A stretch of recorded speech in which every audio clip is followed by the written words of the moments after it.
Alrighty, so we will be making pancakes today. And for that, you're going to need 1 bag of pancake mix, 2 eggs, a 1/4 cup oil, or you could use melted butter as well, and 1 3/4 cups milk. You can use dairy milk or you can use non-dairy milk. I've done both. And if you like, you can add a teaspoon of vanilla just for flavor. So I've already started by preheating my pan on medium-low heat. I personally like cooking my pancakes on medium-low, but some people prefer a medium or medium-high even temperature. I don't think it really matters. It depends how you cook your pancakes usually. So we're going to start by adding the bag of mix into the bowl. And then we're going to add all the other ingredients.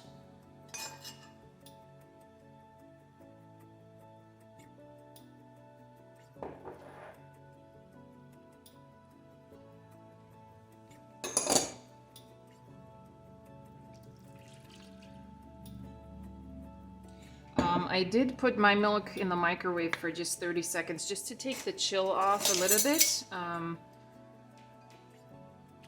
It'll help cook the pancakes more evenly. Okay, and then all we're going to do is whisk it together until it's smooth with almost no lumps left.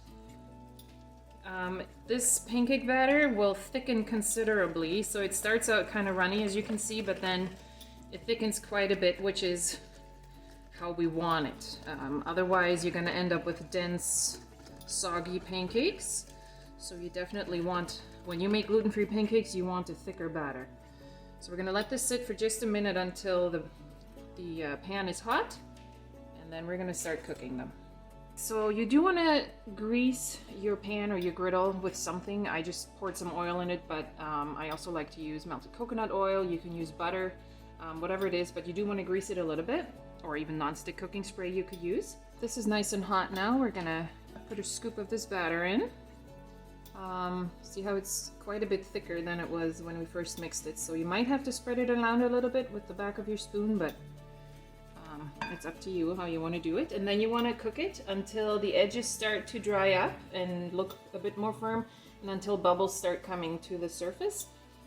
There might even be a couple bubbles that pop at the surface. That's kind of what you want to look for, so that you know that it's already cooked kind of halfway through, and then you're ready to flip it.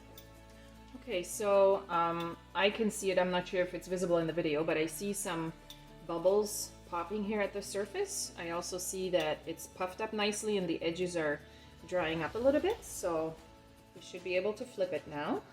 You just kind of loosen it gently. If you use a good non-stick pan, then it should come off no problem. And you just give it a nice flip. Cook the underside. It should only take about a minute or a minute and a half per side, I would think, depending on the heat that you cook it at. Alright, so this pancake took about 3 minutes, so a minute and a half or so, give or take, on each side, at least on my stove at my heat. You're going to have to just kind of go by what works for you and your heat source. So see how it's like a nice, thick, beautifully fluffy pancake. I will break it open for you. So there's a nice amount of air bubbles in it. It's beautifully fluffy, but not dry at all. It's beautifully moist. And there you go. So you can add in things like chocolate chips or berries or any other chopped fruit. The only thing I would recommend is if you do add fruit that lets out a lot of juice, that you maybe cook it for a little bit longer just to make sure the batter is cooked through around the fruit. But other than that, it works well with all sorts of add-ins. And yeah, here you go.